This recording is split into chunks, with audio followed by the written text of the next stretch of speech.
ابھی ایک صاحب کا واقعہ میرے سامنے آیا, مسلمان تھے, ساری زندگی ایک اشکال کا جواب نہ ملنے کی وجہ سے گمراہی میں گزری. انہوں نے اپنا واقعہ بیان کیا ہے کہ میں کہیں بہت پہلے کی بات ہے, کہیں کسی غیر مسلم نے مجھ پر اعتراض کیا کہ تم مسلمانوں کے جو پیغمبر ہیں معاذ اللہ نقل کفر نباشت, وہ تو معاذ اللہ عیاش تھے, انہوں نے تو 9 شادیاں کی ہیں بھائی, یہ کیسے پیغمبر ہیں, یہ کیسے آخرت کے خوف رکھنے والے. کہہ رہے ہیں یہ اشکال میرے دل میں, اس اشکال نے ایسے وسوسے پیدا کیے کہ میں اسلام سے دور ہو گیا. حالانکہ ان کو چاہیے تھا کسی عالم کے پاس جا کے اپنے اس اشکال کو حل کر لیتے. انہوں نے کہا یار یہ تو بڑا اشکال ہے, 9 بیویاں رکھی ہوئی ہیں ایک ایک ٹائم پہ, اور امت کو 4 سے زیادہ پر کیا لگائی ہوئی ہے, پابندی. اور پھر 9 سال کی عمر کی لڑکی سے بھی شادی کی, حضرت عائشہ سے. تو کہتے ہیں میرے دماغ میں اتنے وسوسے آئے نا کہ میری زندگی کس میں گزری, عیاشیوں میں. ساری جوانی عیاشیوں میں برباد کر دی, جو اصل عمر ہوتی ہے انسان کی بننے کی. لیکن اللہ کا فضل ہوا, کہتے ہیں میں نے کسی عالم کا کہیں بیان سنا, اس بیان میں وہ تذکرہ کر رہے تھے, انہوں نے مجھے اس کی پوری حکمت بتائی, تو میرا دماغ صاف ہو گیا کہ یار میں خامخواہ میں گمراہی میں پڑا رہا ہوں. میں بھی ایک دفعہ ایئرپورٹ پہ تھا نا, ایک خاتون بڑی لبرل قسم کی, وہ آئیں اور مجھے کہنے لگیں کہ آپ مفتی طارق مسعود صاحب ہیں. میں نے کہا جی. ایک سوال پوچھنا ہے, آپ ناراض تو نہیں ہوں گے؟ پوچھ لیں. میرے گھر والے بھی ساتھ تھے. میں نے کہا پوچھ لیں. تو میں نے کہا, کہتی ہیں کہ میں نے تجربہ یہ ہے کہ جب مولانا ٹائپ کے لوگوں سے اس طرح کا سوال پوچھو تو وہ غصہ کرتے ہیں. وہ کیا کرتے ہیں؟ غصہ, اور گستاخی کا فوراً فتویٰ لگا دیتے ہیں کہ آپ تو نبی کے گستاخ ہو.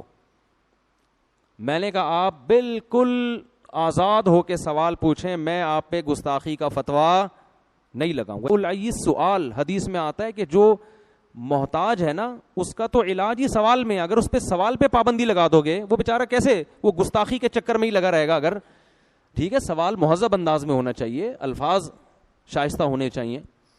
تو ان محترمہ نے سوال یہی کیا جو ان صاحب نے کیا تھا کہ نبی صلی اللہ علیہ وسلم نے 9 بیویاں کیوں رکھیں, اور اتنی کم عمر لڑکی سے آپ نے نکاح کیوں کیا. کہہ رہی یہ سوال میرے دماغ میں پک کے نا مجھے اسلام سے سوال نے دور کر دیا. میں نے ان سے کہا مجھے ایک بات بتائیں, اگر نبی صلی اللہ علیہ وسلم نے یہ کام معاذ اللہ عیاشی کے لیے کیا ہوتا تو عیاشی کی عمر 50 سال ہوتی ہے یا 25 سال؟ بولو نا. عیاشی کی عمر 50 سال ہوتی ہے یا 25 سال میں زیادہ عیاشی ہوتی ہے؟ 25 سال میں ہوتی ہے نا. 25 سال میں آپ صلی اللہ علیہ وسلم 40 سال کی عورت سے شادی کر رہے ہیں جو 2 دفعہ بیوہ ہو چکی تھی. نہیں آ رہی بات میرا خیال. ایک تو 25 سال میں کوئی عیاش آدمی 40 سالہ عورت کنواری سے بھی شادی نہیں کرے گا. کر کے تو دیکھو, ابھی پورا خاندان کاٹ کے پھینک دے گا آپ کو. اول تو خود ہی نہیں کرو گے. نمبر 2, 25 سال کی عمر میں 25 سال کی اگر بیوہ مل رہی ہو تو اس سے بھی کوئی شادی نہیں کرے گا. اور 25 سال کی عمر میں ایسی بیوہ جو 2 دفعہ بیوہ ہوئی ہو اور اس کی عمر 25 سال ہو, اس سے بھی کوئی شادی نہیں کرے گا. تو 2 دفعہ بیوہ ہوئی ہے. تو نبی ایسی خاتون سے پہلی شادی کر رہے ہیں 25 سال کی عمر میں جو بیوہ بھی ہے, 2 دفعہ بیوہ, اور عمر بھی کتنی ہے, 40 سال. اور عرب میں 10 بیویاں رکھنے کا رواج تھا. یہ تو اسلام نے 4 پہ آ کے باؤنڈ کیا ہے. 10 بیویاں رکھنے کا رواج تھا, مگر 15 سال جو جوانی کا بہترین حصہ ہے وہ اسی ایک عورت کے ساتھ گزار دیا, دوسری شادی نہیں کی. بہت مشکل ہے بات سمجھانا. اس سے صاف پتہ چلتا ہے کہ ہمارے نبی کے مزاج میں عیش و عشرت بولو نہیں تھا. حالانکہ عرب میں کم عمر لڑکیوں سے شادی کا رواج بھی اور 10 بیویاں رکھنے کا رواج تھا. بہت سے صحابہ مسلمان ہوئے ہیں نا, تو جب اسلام قبول کیا ان کے نکاح میں 10 بیویاں تھیں. آپ نے فرمایا 4 کو رکھو, باقی سب کو کیا کر دو, چھوڑ دو. 4 سے زیادہ کی اجازت نہیں ہے.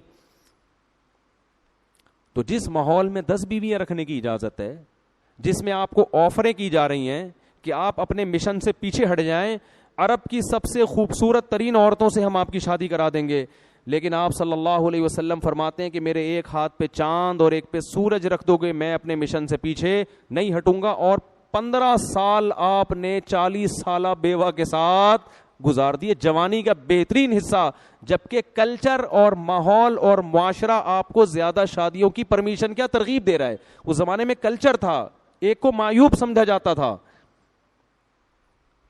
پھر جب آپ کی عمر 50 سال ہوتی ہے اور ہجرت کا وقت آتا ہے, اس وقت آپ دھڑا دھڑ نکاح کرتے ہیں. یہ صاف بتانے کے لیے کہ آپ نے جو اتنی بیویاں رکھیں یہ اپنے مزاج یا معاذ اللہ عیش کی وجہ سے نہیں, بلکہ اسلام کے حکم کی وجہ سے, کیونکہ اسلام کے احکام نبوت کے بعد اور ہجرت کے بعد آنا شروع ہوئے ہیں. ہجرت سے پہلے اسلام کے تفصیلی احکام نہیں آئے تھے. بات آ رہی ہے سمجھ میں؟ اور پھر ان 9 بیویوں میں بھی صرف ایک کنواری ہیں, باقی 8 کیا ہیں؟ طلاق یافتہ اور بیوہ. جبکہ عرب کا کلچر اجازت دے رہا 10 بیویاں رکھنے کی بھی, تو آپ نے 9 رکھی, وہ بھی 50 سال کے بعد. اور امی عائشہ رضی اللہ تعالی عنہا فرماتی ہیں مجھے کسی سوکن پہ حسد نہیں, رشک نہیں آتا تھا مجھے اپنی کسی سوکن پہ, کیونکہ مجھے پتا تھا نبی کو سب سے زیادہ محبت کس سے ہے؟ مجھ سے. فرمایا مجھے اگر آتا تھا نا تو خدیجہ پہ آتا تھا, 40 سالہ بیوہ پہ ہیں بھائی,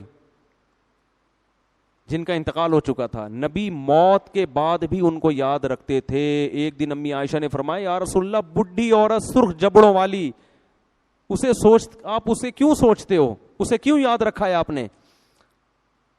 آپ صلی اللہ علیہ وسلم کو غصہ آ گیا. تو جو عیش پرست ہوتا ہے وہ اپنی بوڑھی بیوی کو یاد رکھتا ہے؟ بولو ہے بھائی, وہ کبھی یاد نہیں رکھتا. امی عائشہ فرماتی مجھے اگر غیرت آتی تھی نا, غیرت جیسے عورت میں ہوتا ہے نا کہ بھائی, تو وہ کس پہ آتی تھی؟ وہ نبی کی حضرت صفیہ رضی اللہ تعالی عنہ حسن و جمال میں مشہور تھیں. حضرت عائشہ کا حسن و جمال نہیں تھا. حضرت عائشہ کو نبی سے جو یعنی اتنا نہیں تھا, نبی کو جو امی عائشہ سے محبت تھی وہ آپ کی علم اور فقہی بصیرت اور ذہانت کی وجہ سے تھی. ذہین بے انتہا تھی, اس لیے محبت تھی. ورنہ آپ صلی اللہ علیہ وسلم کی دوسری زوجہ حضرت عائشہ سے زیادہ خوبصورت تھیں, لیکن اس خوبصورت بیوی پہ حضرت عائشہ کو رشک یا غیرت نہیں آتی تھی. ان کو پتا تھا نبی کی طبیعت ان کی طرف زیادہ مائل نہیں ہے, اگرچہ وہ خوبصورت ہیں. نبی مجھ سے زیادہ محبت کرتے ہیں کیونکہ اللہ نے مجھے ذہانت دی ہے, علم دیا ہے, اور میں ابو بکر کی بیٹی ہوں. لیکن امی عائشہ فرماتی ہیں مجھے اگر غیرت کسی زوجہ پہ آتی تھی, یعنی غیرت کا مطلب جیسے سوکن میں ہوتا ہے نا کہ کاش وہ زوجہ آپ کی زندگی میں نہ آتی, وہ کس پہ؟ خدیجہ پہ. ایک ہندو نے لکھا ہے, میں نے خود پڑھا ہے ہندو کی کتاب میں, ہندو نے لکھا ہے کہ اس قدر اپنی پہلی بیوی سے محبت کرنا جس کی عمر بھی زیادہ ہو, یہ عیش پرست آدمی کا کام نہیں ہو سکتا. اور امی عائشہ نے جب فرمایا نا کہ آپ ان سے اتنی محبت کیوں کرتے ہیں, فرمایا اے عائشہ اس نے مجھے اس وقت سہارا دیا جب میری قوم نے مجھے دھتکار دیا تھا. تو آپ ان کی کوالٹیز دیکھ رہے ہیں, صفات دیکھ رہے ہیں. عیش پرست آدمی صرف شکل دیکھتا ہے, اوصاف نہیں دیکھتا. تو ہندو نے لکھا ہے کہ نبی نے جو بڑی عمر میں جا کے اتنی شادیاں کی ہیں, ہندو اس کا اعتراف کرتا ہے کہ اس سے صاف پتہ چلتا ہے اس عمل کا مقصد اپنی قوم کے مردوں کو کثرت نکاح کی ترغیب دینا تاکہ وہ بھی معاشرے کی بے سہارا عورتوں کو سہارا دیں. آئی بات سمجھ میں کہ نہیں آئی؟ تو خیر, اور رہا یہ مسئلہ کہ امت کو تو 4 اور خود زیادہ, تو دیکھو اگر آپ صلی اللہ علیہ وسلم معاذ اللہ نقل کفر نباشت آپ کی طبیعت میں عیش ہوتا تو عیش پرست آدمی خود بھی عیاشی کرتا ہے, دوسروں کو بھی عیاشی کی اجازت بولو دیتا ہے. وہ دوسروں کے لیے سخت قانون تھوڑی بنائے گا, وہ کہے گا بھائی جب میں 9 رکھ رہا ہوں تم 10 رکھو, کیونکہ اس پہ تو انگلی بھی اٹھے گی نا کہ آپ ہمارے لیے کیوں کر رہے ہیں کم. تو اس سے پتہ چلتا ہے کہ نبی صلی اللہ علیہ وسلم کو اللہ نے جو اجازت دی تھی ایک سے زیادہ عورتیں رکھنے کی, اس میں حکمتیں اور مصلحتیں تھیں, اور امت پر 4 سے زیادہ کی پابندی اس لیے لگائی کہ قیامت تک اب ایک قانون بنایا جا رہا ہے, اس قانون میں اگر آپ کو 4 سے زیادہ کی اجازت دے دی تو مالدار لوگ 15 20 رکھ لیں گے, غریبوں کے حصے میں ایک بھی. بولو عورتیں اتنی تھوڑی پیدا ہو رہی ہیں, اتنی تھوڑی عورتیں کوئی برساتی مینڈکوں کی طرح پیدا ہو رہی ہیں، دھڑ 10 رکھو، 20 ادھر کر دو، 40 ادھر کر دو. اس کا نتیجہ یہ نکلتا کہ غریب عورت اکثر مالدار کو ترجیح دیتی ہے. کروڑ پتی لوگ 10 بھی رکھتے، وہ کیا کرتے 10 بنگلے بنا کے دے دیتے، غریب عورتوں چلی جاتی. اور جو بیچارہ معاشرے کا غریب آدمی ہے، ان میں آدھے سے زیادہ لوگ گٹر کے ڈھکنوں پہ بیٹھ کے گزارا کرتے. تو اسلام نے کہا کہ بھائی 4 سے زیادہ نہیں. سمجھ رہے ہو؟ کیونکہ عورتیں ایک حساب سے پیدا ہوتی ہے نا. تو یہ بہت ساری مسئلے تھے اس میں. تو وہ صاحب جو پوری زندگی ان کی جوانی برباد ہوئی، گناہوں میں گزری، آخر میں ان کو اس اشکال کا جواب ملا. سورہ نور میں سب سے اہم ترین واقعہ تو حضرت عائشہ رضی اللہ تعالی عنہ کا ہے، جس کو واقعی افک کہا جاتا ہے. افک کہتے ہیں عربی میں جھوٹ کو. تو حضرت عائشہ رضی اللہ تعالی عنہ 5 ہجری میں نبی صلی اللہ علیہ وسلم نے سفر کیا تھا. ایک جھڑپ تھی، لڑائی تھی معمولی سی، تو جس کو غزوہ بنی مستلق کہا جاتا ہے. 5 ہجری کا واقعہ ہے. تو آپ نے قرآن اندازی کی کہ بھائی جس زوجہ کا نام آئے گا وہ میرے ساتھ سفر میں چلیں گے. جس آدمی کی زیادہ زوجات ہوں تو افضل ہے کہ قرآن اندازی کر لے یا ان کی باریاں لگا دے. تو امی عائشہ کا نام آیا. حضرت عائشہ رضی اللہ تعالی عنہ آپ کے ساتھ سفر میں گئیں. واپسی پہ یہ قافلہ جب واپس آ رہا تھا تو قافلے نے پڑاؤ ڈالا. حضرت عائشہ رضی اللہ تعالی عنہ نے اپنی بہن سے، حضرت اسما سے، ایک ہار ادھار لیا تھا پہننے کے لیے. تو حضرت عائشہ کہیں گئی ہیں قضائے حاجت کے لیے یا کسی کام سے، وہ ہار گر گیا. تو وہ تلاش کرنے میں ان کو دیر ہو گئی. تو پہلے اونٹ میں جیسے آج کل ڈولیاں ہوتی ہیں نا، اس طرح کی وہ ہودج ہوا کرتا تھا، اس میں خواتین بیٹھتی تھی پردے والی، اور لوگ اسے اٹھا کے جانور پہ رکھ کے چل جاتے تھے. تو حضرت عائشہ رضی اللہ تعالی عنہ کا وزن بہت کم تھا، کم عمر تھیں. تو صحابہ نے وہ اٹھا کے رکھا اور وہ سمجھے کہ وہ اسی کے اندر ہیں وہ، اور وہ نکل گئے آگے. جب حضرت عائشہ رضی اللہ تعالی عنہ آئیں تو پریشان ہوئی کہ قافلہ تو جا چکا ہے. تو وہیں اس نیت سے آرام کرنے کے لیے لیٹ گئی کہ جب اگلے اس جگہ پہ جب یہ قافلہ پڑاؤ ڈالے گا، ان کو لگے گا کہ وہ نہیں ہے تو یہ واپس مجھے تلاش کرنے کے لیے یہاں آئیں گے. پہلے زمانے میں یہ دستور تھا کہ جب بھی کوئی قافلہ جاتا تھا نا تو پیچھے پیچھے کچھ لوگ آ رہے ہوتے تھے تاکہ اس قافلے سے کوئی چیز اگر رہ گئی ہو تو ہم وہ اٹھا لیں. تو حضرت صفوان ابن معطل رضی اللہ تعالی عنہ پیچھے سے آ رہے تھے. ان کی امی عائشہ کے چہرے پہ نظر پڑی تو وہ فرماتے ہیں کہ جب تک پردے کی آیتیں نازل نہیں ہوئی تھیں، میں چونکہ حضرت عائشہ کو دیکھ چکا تھا تو اس لیے میں ان کو دیکھ کے پہچان گیا. اس سے بھی پتہ چلتا ہے کہ جب پردے کی آیتیں نازل ہوئی ہیں تو صحابیات نے اپنے چہرے کو، بولو بھائی، چھپا لیا. یہ خود چہرے کے پردے کی ایک بہت مضبوط دلیل ہے. دوسری طرف دلائل بھی ہیں. تو خیر، تو انہوں نے زور سے انا للہ و انا الیہ راجعون پڑھا. جیسے ہی پڑھا تو حضرت عائشہ اٹھ گئیں. تو فرماتی ہیں اس وقت سے مدینہ داخل ہونے تک کوئی کلام انہوں نے مجھ سے نہیں کیا. بس وہ بیٹھی ہیں ہودج میں اور حضرت صفوان ابن معطل یہ اونٹ پہ بیٹھی ہیں، حضرت صفوان ابن معطل ان کو لے کے چلے گئے، کوئی بات نہیں. تو جیسے ہی مدینہ میں داخل ہوئے نا تو یہ عبداللہ ابن ابی ابن سلول، یہ بہت بڑا منافق تھا. منفی پروپیگنڈے کا اس کو موقع چاہیے. ہر معاشرے میں ہوتے ہیں ایسے لوگ. تو اس نے جب دیکھا کہ امی عائشہ ان کے ساتھ آ رہی ہیں، حضرت صفوان ابن معطل، تو اس نے معاذ اللہ نقل کفر یہ پروپیگنڈا کرنا شروع کر دیا کہ اللہ معاف فرمائے، بولتے ہوئے بھی ڈر لگتا ہے کہ معاذ اللہ ان کے آپس میں معاذ اللہ نقل کفر، ناجائز تعلقات ہیں، زنا کی تہمت لگائی. اور اتنا پروپیگنڈا کیا اس نے، اتنا پروپیگنڈا کیا کہ 3 صحابہ وہ بھی اس کے پروپیگنڈے میں آ گئے. حالانکہ وہ بدر میں شریک ہوئے تھے، مخلص تھے. 2 صحابہ اور 1 صحابیہ. جو 2 صحابہ تھے، ایک تو حسان ابن ثابت، یہ بڑے مخلص صحابی تھے اور یہ نبی کی شان میں اکثر اشعار پڑھا کرتے تھے. اور دوسرے تھے مصطح ابن اثاثہ، یہ بھی غزوہ بدر میں شریک ہوئے ہیں. اور تیسری خاتون تھی حمنہ بنت جہش. تو اتنا اس نے پروپیگنڈا کیا نا کہ یہ بھی اس میں مبتلا ہو گئے.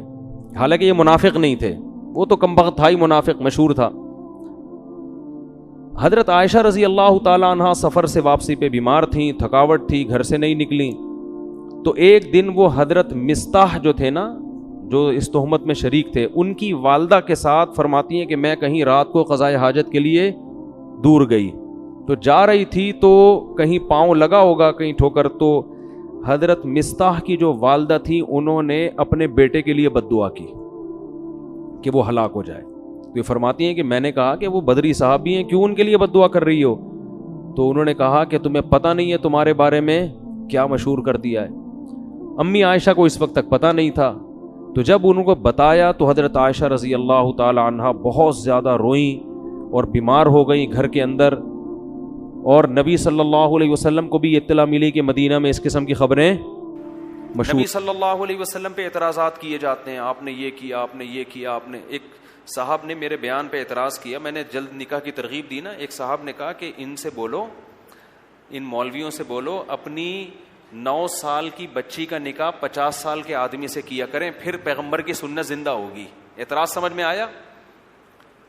کہ جو کہتے ہیں نا جلد نکاحوں کی ترغیب، اس نے معاذ اللہ نقل کفر طنز کیا کہ تمہارے پیغمبر نے حضرت عائشہ سے نکاح کیا 6 سال میں، رخصتی ہوئی 9 سال میں.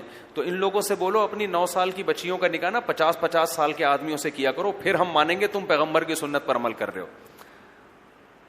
اس کا جواب یہ ہے کہ اگر ہمیں کوئی 50 سال کے، ہم نبی کے دور میں ہوتے نا، اب تو نبوت کا دروازہ بند ہو گیا، کوئی سچا نبی ہو وہ 50 سال کا کیا 100 سال کا بھی ہوگا تو 9 سال کی بچی کا ہم فخر سے اس سے نکاح کریں گے، ہمیں اگر یقین ہوگا کہ یہ اللہ کے پیغمبر ہیں. اسلام میں یہ نہیں ہے کہ کوئی بھی 50 سال کا ہے تو اٹھا کے دے دو، بھائی ان کی قابلیت تو دیکھو، وہ کون ہے؟ اللہ کے پیغمبر. تو یقیناً اس سنت کو زندہ کریں گے، لیکن اللہ نے نبوت کا دروازہ بند کر دیا. ایک عیسائی عورت نے اعتراض کیا تھا، مجھ سے سوال پوچھا کہ اتنی کم عمر لڑکی سے نکاح کیا. میں نے کہا آپ بتاؤ اگر عیسیٰ علیہ السلام جن کو آپ نبی مانتی ہو آج موجود ہوتے اور آپ کی عمر کم ہوتی، آپ ان سے نکاح کرتی؟ اس نے کہا فوراً کرتی. تو میں نے کہا جیسے آپ کو ان کے پیغمبر ہونے کا یقین ہے، ابو بکر کو محمد صلی اللہ علیہ وسلم کے پیغمبر ہونے کا یقین، حضرت عائشہ کو محمد صلی اللہ علیہ وسلم کے پیغمبر ہونے کا یقین. اور کیسی کامیاب زندگی گزری ہے، کس قدر ساری زندگی حضرت عائشہ نے فخر کیا ہے. تو اسلام میں یہ نہیں ہے کہ 9 سال یا 10 سال کی بچی کا کسی بھی 50 سال کے آدمی سے آپ نکاح کر دیں. اگر اس کے اندر کوئی ایسی قابلیت ہے تو لوگ کرتے ہیں، آج بھی کرتے ہیں. مال دیکھ کے کر رہے ہوتے ہیں. آپ نے دیکھا نہیں ہے 70 سال کے بڈھے کروڑ پتی ہوتے ہیں، پیسوں کی بیس پر کم عمر لڑکیوں سے شادی کر رہے ہوتے ہیں، اور وہ کم عمر لڑکیاں اس نکاح پہ خوش ہوتی ہیں، کہتی ہیں ہمیں کوئی بات نہیں، بڈھا ہے کوئی مسئلہ نہیں، پیسہ ملے گا. تو جب پیسے کی بیس پر وہ کمپرومائز کرتی ہیں تو نبوت کی بیس پر، نبوت تو اس کائنات کا سب سے بڑا عہدہ ہے. اور امی عائشہ کو اس نکاح سے جتنے فائدے ہوئے اتنے کسی خاتون کو کسی سے نکاح سے ایسے فائدے نہیں ہوئے. آج حضرت عائشہ کا نام جو دنیا جانتی ہے اور ادب و احترام سے لیتی ہے وہ اس لیے کہ آپ کا نکاح کس سے ہوا؟ سید الانبیاء محمد صلی اللہ علیہ وسلم سے، اور آدھا علم آپ کے ذریعے امت تک پہنچا ہے. تو یہ جتنے اعتراض پیغمبر کی شخصیت پہ کریں گے، کسی اور مذہب کے ماننے والوں کی شخصیت پہ نہیں. حالانکہ ان پر کروڑوں اعتراضات ہوتے ہیں، کروڑوں. تو اس سے ہمیں پتہ چلتا ہے کہ بھائی جن تلوں میں تیل ہوتا ہے نا انہی سے تیل نکالنے کی کوشش کی جاتی ہے. ان کو پتا ہے کہ دنیا میں اگر کوئی مذہب ہے تو کون سا ہے؟ اسلام ہے. باقی کو کوئی ویسے ہی نہیں مانتا، باقیوں کو لوگ ویسے ہی لفٹ نہیں کراتے. اس لیے سارے اور پھر مسلمان علماء پہ اعتراضات، مولویوں کے پیچھے پڑے رہیں گے. ایک ملحد نے بقرعید پہ ایک دکھایا، ایک مولوی کا پیٹ اتنا بڑا نا ایسے دکھایا، فرضی تصویر بنائی تھی اور کہا تھا یہ بکروں کا قبرستان ہے. یہ کیا ہے؟ یہ جو بکرے کٹیں گے نا اس کا کیا ہی ہے؟ قبرستان. میں نے تو نہیں دیکھا کوئی مولوی اتنے بکرے کھاتا ہو. ان بقرعید کے دنوں میں جتنا غریب آدمی گوشت کھاتا ہے نا وافر مقدار میں، اتنا امیروں کو نہیں ملتا. امیر تو پورے سال کھاتے ہیں. بقرعید کے دنوں میں اگر وہ بناتا نا کسی غریب آدمی کا پیٹ اور کہتا ہے یہ مسلمانوں میں جو غریب لوگ ہیں ان کا پیٹ بکروں کا قبرستان ہوتا ہے، ہم کہتے ہیں صحیح بات کر رہا ہے کہ ان دنوں میں جتنا گوشت غریب کو کھانے کو ملتا ہے اتنا پورے سال کھانے کو نہیں ملتا. لیکن کہاں لے کر آ رہا ہے؟ مذہبی رہنماؤں کو. تو ان کی دشمنی اسلام سے. ان کو پتا ہے دنیا میں پنپنے والا کون ہے؟ اسلام ہے. خیر